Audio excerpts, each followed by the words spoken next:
To it. Let me play this other clip. Kamala Harris not telling you what they're for, telling you Trump is the Antichrist, therefore you have to vote for us. And the people are who Joe and I will fight for every day in the White House.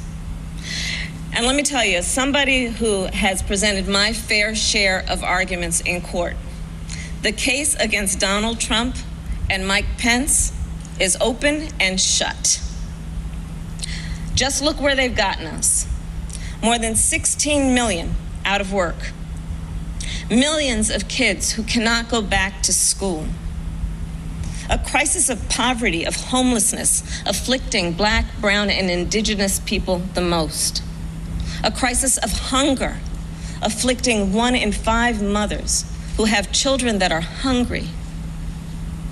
And tragically, more than 165,000 lives that have been cut short.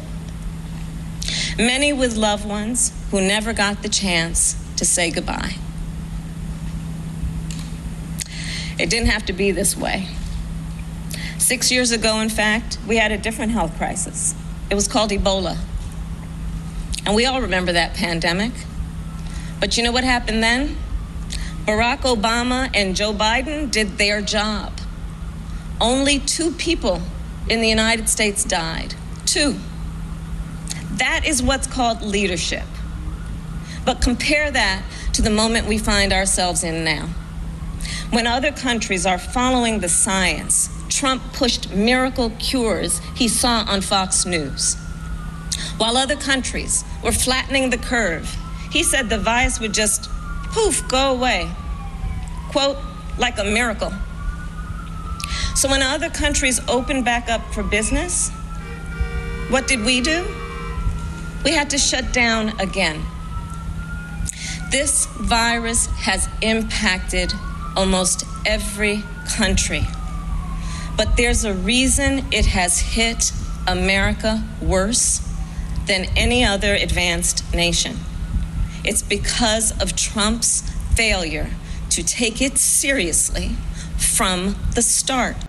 What is amazing to me, and this is why I keep saying, almost like they're trying to lose, she's borrowing the same exact cheesy lines she used in her presidential primary campaign. Remember?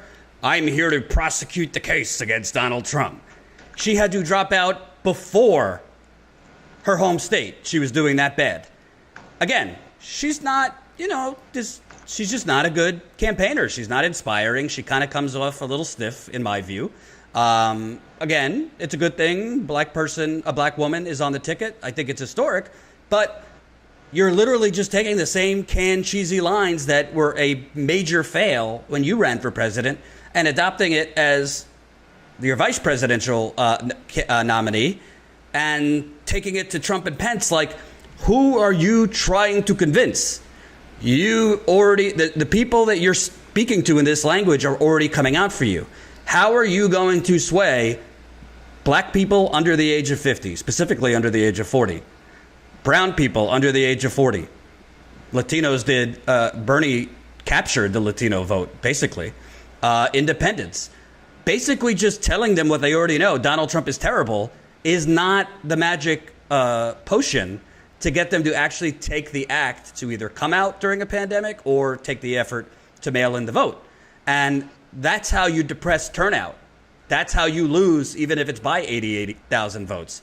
That's how you lose, by the way, when there's going to be more fuckery than you could ever even imagine. Oh, what Donald Trump and the Republicans are going to try in terms of election fraud, tossing out ballots, delays, lawsuits.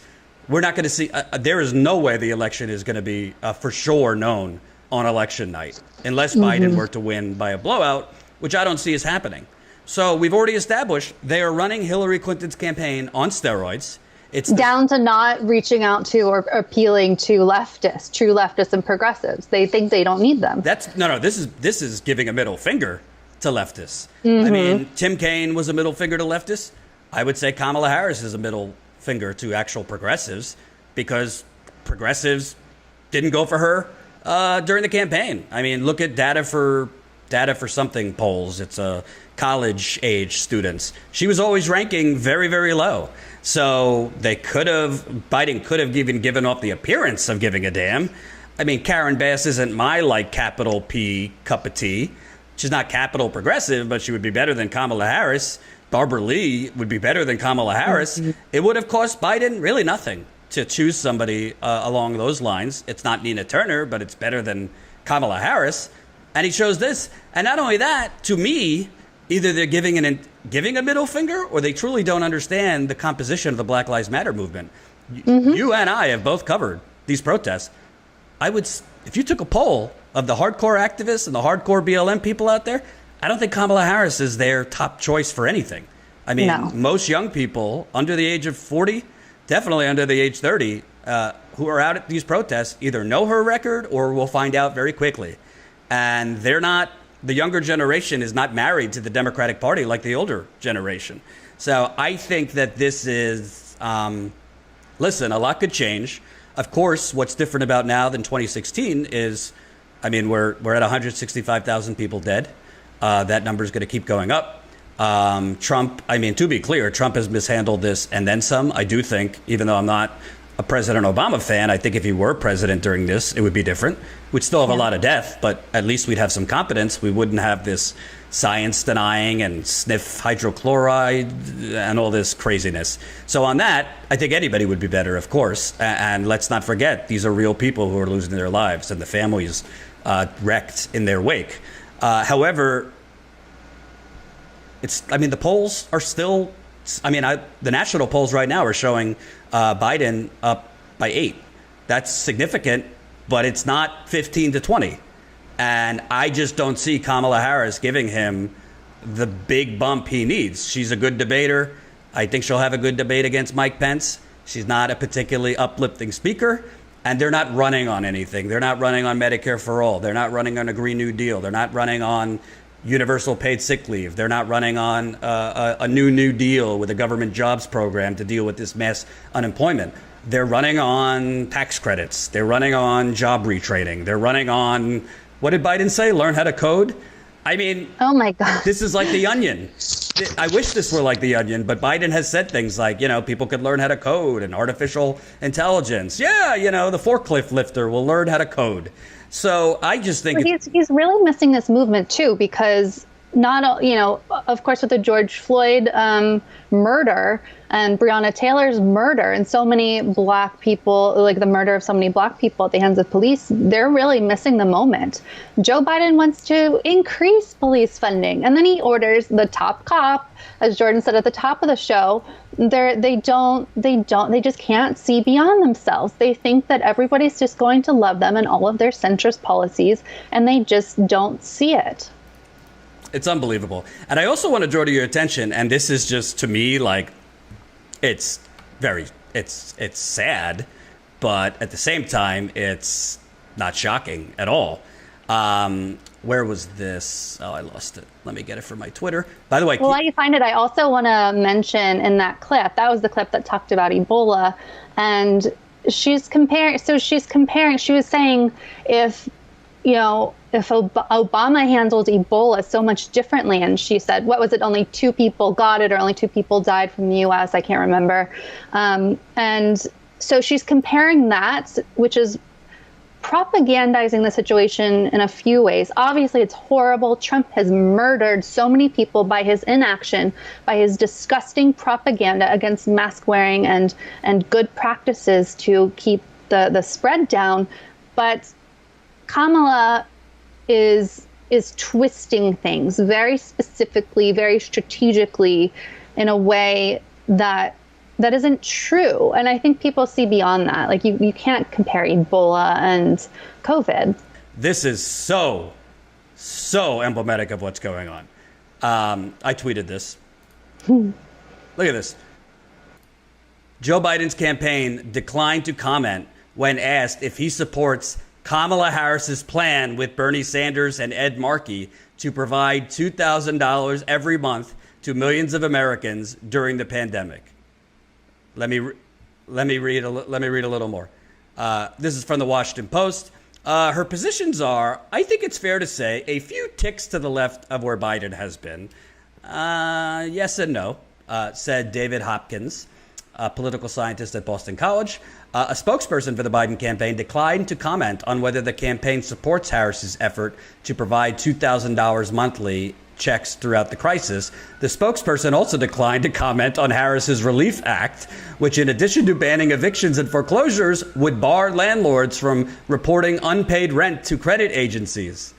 So basically, Joe Biden's campaign will not even answer if they agree with the vice presidential pick that they chose on giving direct UBI right now, or if we should halt evictions. He's going to have a little talking with her. Say, Kamala, I got it. You know, you had to do a little wink and nod to try and get this. You had to, appear more progressive, but no more putting the cart before the horse. We need to get permission before we could put things out, because this is the United Corporations of America, and we're not here to actually provide relief for the working man and woman of America. I just find that so amazing that Biden, this whole restore the soul of the country, which basically doesn't mean anything. It basically means let's put corruption back where it belongs, in the back room. Let's stop the crazy tweets. Let's stop the racist tweets, but keep everything else the same. The economic order will stay the same. That's what that's telling you by saying, we're not going to comment on Kamala Harris, actually, in that case, proposing something good. Well, that's what a lot of these centrist Dems told us, and these liberals told us. Like, okay, Joe is Joe. He won the nomination. Let's all get behind Joe. And they all told us, just wait. He'll pick a more progressive vice presidential candidate. And it'll be a woman, and it'll be all good. Well, even though Kamala is further left than he is, which doesn't take much at all, he's not commenting on her leftist policies. And even Kamala, she just for campaign reasons came out with a support of Medicare for all early on. She, of course, walked that back. So they always tell progressives, just wait. Like, vote against the bad person. Just wait. We'll make some concessions. It'll work out. You can inch your way towards more progressivism. It doesn't work that way. It just doesn't work. Hope you enjoyed that last video. Hop on over to statuscoup.com, where you can sign up for our email list and become a member for as low as $5 to $10 a month. Membership is how we grow. That's statuscoup.com/join. And remember, join our email list so we can grow the revolution with you.